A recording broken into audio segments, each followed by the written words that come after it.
believing in God and all His power, but never really understanding what it is to live as a follower of Christ or a disciple of Christ. And so I played basketball the majority of my life, and what started as a passion really grew into me playing a sport to get the approval of others, particularly my dad and particularly boys.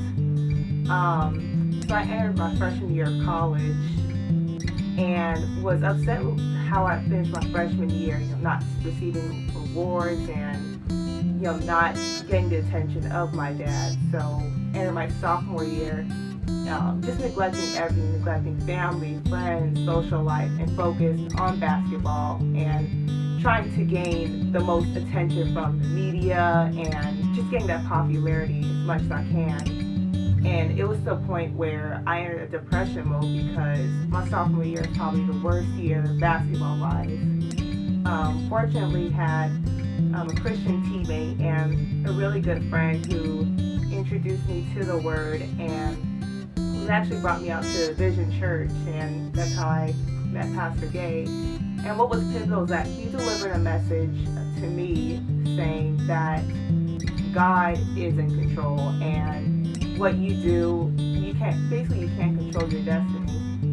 And I remember going back home and just falling to my knees, crying and shouting to the Lord, just saying, God, just use me.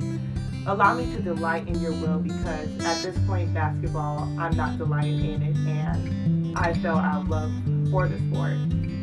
And I feel like ever since that moment, that's when I gave my life to Christ, and ever since that moment, I made an effort to delight in God, learn more about Him. I attended Bible studies, attended chapels before games, prayed after games, prayed before games, and surprisingly, through me delighting in His Word and learning about Him was when, surprisingly, I started playing better in basketball. And through the grace of God, I was drafted into the WNBA, and I feel like that is a testimony that you can really start from anywhere, and God's going to use you to glorify Him.